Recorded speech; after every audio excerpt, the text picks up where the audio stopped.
Bonjour tout le monde. Bon, je crois qu'il va falloir que je me dépêche parce que l'orage arrive, malheureusement. Donc oui, la vidéo sur le sol polyphasique. Donc faut savoir qu'aujourd'hui, presque tout le monde est en monophasique. Je vais vous expliquer déjà pour commencer les différentes façons de faire du sommeil polyphasique, parce qu'il n'y en a pas qu'une seule. Je vais commencer par la plus simple et aller par la plus difficile. Donc la plus simple, elle s'appelle la siesta, qui consiste à dormir 6 heures d'un trait et faire une sieste de 20 minutes. Donc c'est toujours des siestes de 20 minutes, sauf dans un cas. Enfin 25 minutes parce qu'il faut, on va dire, 5 minutes pour s'endormir. Mais dormir 20 minutes. Donc après il y a le Everyman 2, donc là qui consiste à dormir 4h30 et faire 2 siestes dans la journée. Le Everyman 3 qui consiste à dormir 3 heures et faire 3 siestes de 20 minutes. Le Everyman 4 c'est 1h30 plus 4 siestes de 20 minutes. Et le Uberman, donc là c'est l'un des plus chauds, 6 siestes dans la journée, toutes les 4 heures de 25 minutes. C'est tout. Il y a aussi le Dimaxion, je le connais pas trop, mais c'est 4 siestes de 30 minutes toutes les 6 heures. Donc voilà, je me suis lancée là-dedans parce que déjà je voulais tenter l'expérience. Je trouve ça sympa du fait de rallonger son temps, parce que mine de rien, ça fait quand même gagner du temps dans la journée. Moi je me suis mise sur le mode Everyman 2, donc dormir 4h30 plus de siestes, ce qui était le mieux pour moi par rapport à mon travail. Par rapport aux siestes, parce que je pouvais pas me permettre de faire des siestes dans tous les sens. Déjà que c'était compliqué dans le sens où logiquement on est censé respecter des horaires tout le temps les mêmes au niveau des siestes et du temps de sommeil. Et moi je suis pas très disciplinée, et même avec mon travail de toute façon c'était pas possible. On va dire j'avais des créneaux horaires. La plupart du temps déjà ma grosse phase de sommeil de 4h30 je la faisais, enfin je la fais toujours, de 1h30 à 6h du matin. Et mes 2 siestes, donc la première plage horaire c'était entre 11h et 14h, et la deuxième c'est entre 18 et 22h, parce que malheureusement j'avais un problème avec la deuxième sieste, souvent je l'oubliais. Donc déjà pour commencer ce mode de vie, il faut avoir quand même pas mal de volonté, une bonne santé surtout, parce que faut pas tenter ça si déjà ça va pas au niveau santé, c'est sûr. C'est quand même assez compliqué à gérer. Puis bon, il y a la période d'ajustement aussi qui est assez compliquée. Donc bon, moi je l'ai tenté alors que je travaillais. Il y en a beaucoup qui ont essayé de me démotiver parce que justement ils m'ont dit que c'était pas possible avec le travail. Enfin voilà, il y en a beaucoup qui pensent que ce mode de vie n'est pas possible tout court, même si on travaille pas d'ailleurs. Ils pensent que c'est voilà. Je pense que pour eux c'est pas possible, mais chaque corps est différent, on supporte plus ou moins la fatigue à notre façon. Puis de toute façon le corps s'habitue à notre rythme. Donc dans tous les cas, moi je pense que c'est possible, même s'il y en a qui ont plus de mal que d'autres. En plus, faut savoir, je me suis fait une petite note parce qu'il y a eu beaucoup de questions de beaucoup de personnes pendant ce mois. Et du coup j'avais peur d'oublier des trucs, parce que j'en avais marre de me répéter à un moment. J'ai dit que j'allais faire une vidéo et c'est tout. Donc voilà, faut savoir que les bébés, les personnes âgées se mettent dans ce mode de vie de sommeil polyphasique en fait naturellement. C'est pour ça qu'un bébé dort comme ça de façon parsemée dans la journée. C'est parce qu'il est dans ce mode de vie. Et c'est l'éducation qui fait qu'on finit par être monophasique. C'est pas naturel au final. Et les personnes âgées, ils finissent par y retourner également, parce que voilà, c'est parce qu'au final ça doit sûrement être plus naturel, je sais pas. Donc voilà, moi le premier jour je l'ai plutôt bien vécu. Au final j'avais la pêche, j'avais un petit peu trop la forme, mais après faut savoir que j'ai très souvent, étant jeune, dormi que 4h30 par nuit sans faire de sieste. J'ai même été dans ce mode là de 4h30 par nuit pendant très longtemps. Ça fait que je dirais 4 ans réellement que je dors, enfin que je dors au moins 6 heures par nuit. Et il m'arrivait de dormir 8-9 heures, et là j'étais très contente quand je dormais autant de temps d'ailleurs. Mais voilà, j'ai toujours été quelqu'un qui dormait pas énormément. Donc il est vrai que pour moi, dormir 4h30, ça a été assez simple à m'accommoder. Et faire les siestes, c'est pareil. J'ai mes petites techniques qui fait que je m'endors très rapidement en 2-3 minutes, qui consiste à mettre un South Park, le générique m'endort. Enfin, la voix de South Park m'endort, c'est... Je sais pas pourquoi d'ailleurs. Mais bon, j'aime bien South Park et ça m'endort très vite. Du coup, pour les siestes, je mettais des South Park pour m'endormir. Et en 2-3 minutes, je dormais. Et par contre, pour faire ma grosse nuit, je dormais sans rien, en 2-3 minutes. Pourtant, je suis une insomniaque de base. J'ai beaucoup de mal à m'endormir. Donc voilà, je pense qu'on a tous des manières pour s'endormir assez rapidement, faut juste la trouver. Après, donc le jour 2 et 3, j'avais peur. Parce que j'avais regardé donc beaucoup d'expériences de personnes qui avaient très mal vécu les 2 et 3e journées, qui étaient des zombies et tout ça, donc on va dire que je l'ai un peu appréhendé. Et au final, bah, ça s'est bien passé, on va dire que j'étais un peu plus vaseuse au réveil de mes siestes, mais sinon ça allait. C'est la journée 4 que j'ai vraiment appréhendé parce que je recommençais le taf. J'ai commencé en fait du coup le sommeil polyphasique pendant un week-end de 3 jours, donc parce que justement je pensais que 2 et 3e jour allait être compliqué, mais finalement ça a été. Et du coup voilà, le jour 4, le début du taf. J'ai pas pu faire ma sieste, la première elle a été interrompue au bout de même pas 10 minutes par mon patron qui avait besoin de moi. Donc du coup ce qui s'est passé en fait c'est que quand j'ai fait la sieste du soir, au bout de 20 minutes, je me suis réveillée mais j'avais mon réveil pas loin, donc en fait j'ai recliqué sur le truc de 20 minutes sans vraiment, enfin machinalement. Donc je me suis rendormie une deuxième fois pendant 20 minutes. Et quand je me suis réveillée au bout de ces 20 minutes, en fait je me suis réveillée paniquée, dans le sens où je croyais que j'étais en retard pour le travail. Je croyais avoir enchaîné ma nuit de 4h30. Ce qui fait que j'avais vraiment l'impression d'être en retard et que du coup c'était la merde pour moi.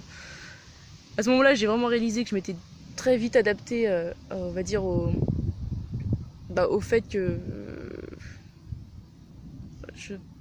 Enfin, comment expliquer? La journée, elle paraît... Enfin, la journée est plus coupée. On a l'impression de tout le temps avoir un truc continu. Donc, je me suis vraiment adaptée à ça, très vite. Ce qui fait que c'est pour ça, au final, que j'étais paniquée d'avoir dormi une deuxième fois. On perd vraiment la notion du temps, en fait, c'est ça. Ouais, c'est ça le mot. On perd la notion du temps. Le vrai, je me fais un peu peur, là. Donc, du coup, le 5e et 6e jour, là, vu que je me suis adaptée très vite aux 4h30, en fait, j'ai eu la mauvaise manie pendant ces 2 jours de me réveiller 30 minutes avant mon réveil, ce qui est très, très, très dérangeant parce que j'avais peur de prendre cette manie. Mais en fait, ça a été le 7e jour, je me suis réveillée 2 secondes avant mon réveil. D'ailleurs, j'étais en train de rigoler, mais de vive voix. Vraiment, j'étais vraiment en train de me taper une barre à cause du rêve que j'étais en train de faire, qui avait aucun sens d'ailleurs.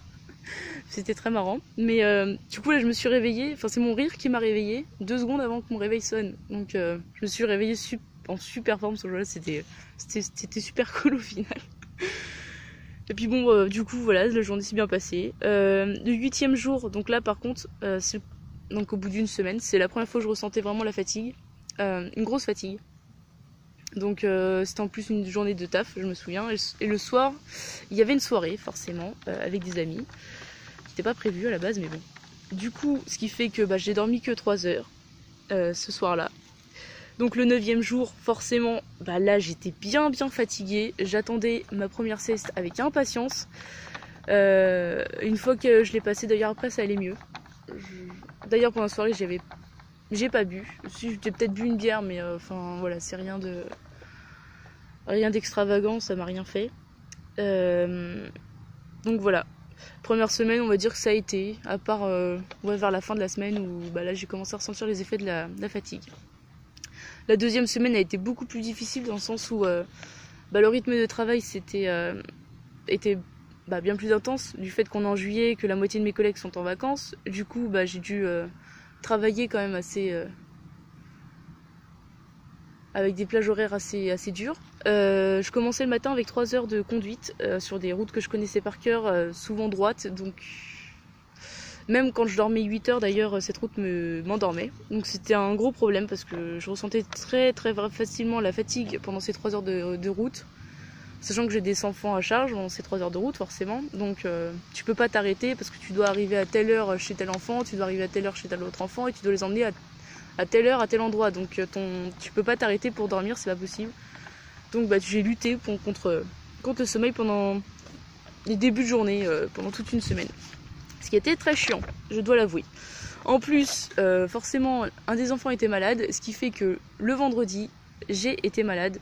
Enfin malade, j'ai eu de la fièvre, une grosse fièvre et des courbatures. Ce qui fait que j'ai pas pu suivre le rythme de sommeil que je devais faire.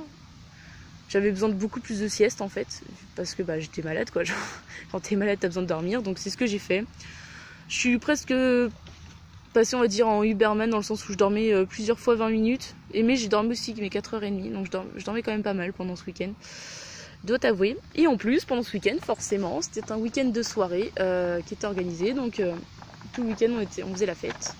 J'ai bu un petit peu pendant une soirée, enfin un petit peu beaucoup. Pas beaucoup au point d'être vraiment mal. Je me suis arrêtée de façon à pu ressentir les effets de l'alcool quand j'allais me coucher, parce que je savais que sinon ça allait détruire mon cycle de sommeil et que j'allais mettre quelques jours à m'en remettre, donc c'était pas le but. Surtout que je savais que la semaine d'après j'allais retravailler de façon assez intense. Donc voilà, ce week-end a été assez compliqué et du coup, voilà, si vous êtes malade pendant votre sommeil polyphasique, faut pas hésiter à dormir parce que sinon votre corps il va pas suivre, ça c'est clair. Donc voilà, la semaine 3, donc c'est pareil, toujours les 3 heures de conduite au début de journée de 6h à 9h, donc c'était toujours très compliqué. Après ça allait mieux, dès que je m'activais en fait, parce que voilà, rester assis et conduire c'est pas très actif, mais dès que je m'activais après la journée ça allait beaucoup mieux. Et la semaine 4, donc celle que je viens de passer là, nickel, tout va bien, je me suis très bien adaptée au final à tout mon rythme de sommeil. Donc là tout va bien, je suis la forme, enfin je pense que j'ai pas l'air fatiguée en tout cas. Peut-être un peu de cerne, mais bon, je viens de faire ma sieste il y a pas très longtemps, donc c'est le temps que je me réveille bien. Et voilà. Sinon les gens m'ont posé des questions. Donc au niveau du... Alors, au niveau de la nourriture, déjà, on m'a demandé si je mangeais plus, donc oui, je mangeais plus régulièrement, mais après, c'est normal parce que faut compenser un peu le fait de moins dormir. Donc, on va dire j'ai fait des mini-goûters un petit peu régulièrement. J'ai évité de manger avant d'aller faire ma sieste parce que c'est pas bien. Au niveau de la digestion, ça me flinguait, je l'ai fait 1 ou 2 fois, ça m'a détruit, c'était pas cool. Du coup, ce que j'ai fait, c'est que je mangeais après, parce qu'en plus souvent quand je me réveillais, j'avais très faim. Donc si mon repas était prêt, c'était cool, je pouvais manger direct. Si mon repas était pas prêt, je buvais une boisson sucrée pour faire passer la faim, genre un jus d'orange ou un truc comme ça, ce qui marchait très bien, et voilà. Mais sinon, oui, à chaque fois que je me réveillais, j'avais faim. Donc pour l'alcool, comme je vous l'ai dit, je me suis pas mis de murge. Je vous expliquerai peut-être si je fais une murge à un moment dans quel état ça m'a mis. Mais voilà, j'en ai pas fait. Juste j'ai bu un petit peu, donc beaucoup à une soirée, mais voilà, j'ai juste géré le truc de façon à pas ressentir les effets d'alcool au moment où j'allais me coucher. Le thé, le café, c'est pareil, c'est à proscrire pendant le sommeil polyphasique de toute façon, parce que c'est des boissons énergisantes comme le coca et tout ça, enfin tout ce qui va t'énerver, c'est à éviter, parce que sinon tu vas pas réussir à faire tes siestes correctement, tu vas pas rentrer directement dans un sommeil profond comme il faut. Donc du coup ça va te détruire et ça va pas être réparateur. Parce que voilà, le but c'est quand même que même si tu dors que 20 minutes, ça soit réparateur. Donc j'ai arrêté de fumer, donc je pourrais pas avoir d'opinion sur le fait de fumer. Même si voilà, dans tous les autres trucs que j'ai lus ou que j'ai entendus, il est à éviter de fumer, bien sûr. Pour les mêmes raisons que la caféine et le thé, c'est que ça énerve le corps. Au niveau des semaines d'adaptation, du coup, je sais pas combien. Enfin, il y en a qui disent c'est 1, d'autres qui disent que c'est 1 mois. Donc je pense que ça dépend de toute personne. Moi je pense que ouais, ça a été 1 semaine parce que la première semaine ça s'est très bien passé, mais on va dire que comme le week-end j'étais très fatiguée, on va dire que c'était 1 semaine. Et après, ouais, c'est le fait que j'enchaînais la conduite dès le matin qui m'empêchait d'être vraiment au top pendant le reste de mes journées, de mes semaines, pardon. Au niveau des rêves, donc, quand je vous ai dit que j'avais rêvé, que j'avais rigolé à un réveil, en rêvant, on va dire que c'était la seule fois où je me rappelais d'un de mes rêves, jusque ce matin d'ailleurs. Donc pendant 3 semaines, pratiquement, j'ai pas eu de rêve, ce qui était assez... j'en ai pas eu, si j'en ai eu, mais je m'en suis pas souvenu, ce qui est dommage parce que j'aime bien rêver. Mais voilà. Sinon, voilà, pas le problème. L'un des... Je sais pas si c'est un inconvénient ou un avantage, je pense que ça dépend des personnes. Pour moi, je trouve que c'est un avantage de plus avoir de notion de temps, de journée. Je trouve ça sympa, dans le sens où tu te réveilles, casse-toi le temps. Casse-toi, putain. Tu te réveilles à 6h, donc déjà t'apprécies parce qu'en été, tu vois le soleil se lever, c'est trop cool. Tu vas te coucher à 1h du matin, donc tu vois se coucher.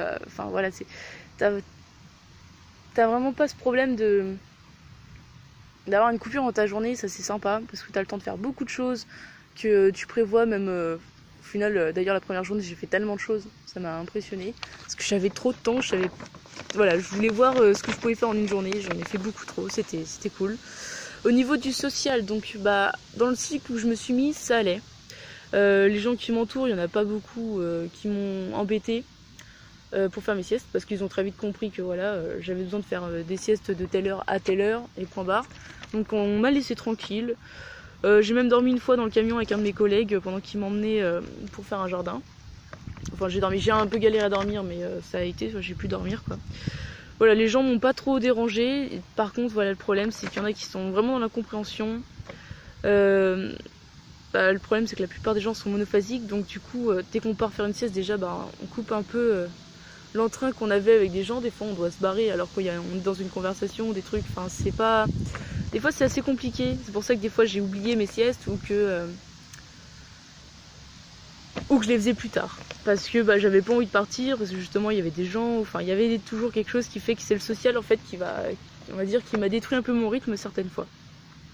Du coup j'ai fait des mauvaises siestes dans le sens où j'ai mal dormi, où j'ai pas dormi, ou je les ai juste complètement oubliées. Mais pas oubliées dans le sens, si, je les ai oubliées parce que je me sentais pas fatiguée. C'était souvent c'était tout le temps celle du soir que j'oubliais. Je dirais une journée sur deux je l'oublie. J'ai beau avoir un copain qui m'engueule et qui me répète que je dois pas oublier mes siestes, voilà, ça n'empêche pas que je les oubliais. Du coup je me faisais engueuler. Après voilà, j'ai expérimenté les siestes assises de temps en temps. J'en ai pas fait beaucoup parce que j'avais quand même la chance de dormir dans mon lit la plupart du temps, même si il est recommandé d'éviter parce que apparemment ce serait plus compliqué de se lever. Moi j'ai pas ce souci là. Quand mon réveil sonne, je fais partie des gens qui se lèvent direct. J'ai vraiment pas le problème de rester au lit après qu'on réveille sonne. Là-dessus, ça va. Donc ouais, la réaction des gens, soit ils étaient curieux, soit dans la compréhension, où ils essaient de te démotiver, troubler, enfin ils comprennent pas. En fait c'est ça, soit ils comprennent pas, soit ils sont curieux. Et s'ils comprennent pas, soit ils ont un avis un avis négatif, soit ils ont juste pas envie d'approfondir et de poser des questions. Donc voilà. Je vais rentrer parce que je vois vraiment que ça commence à devenir noir au-dessus de ma tête, j'aime pas trop ça. Du coup je vais continuer en marchant. De toute façon j'ai bientôt fini, j'ai plus grand chose à dire. Juste voilà, je vais continuer cette façon de dormir, le sommeil polyphasique, parce que je vois pas la différence au niveau des effets de la fatigue. Pour moi je suis dans le même état que si je dormais 8h ou 4h30 avec mes 2 siestes. Je suis très bien dans les 2 cas. Enfin très bien.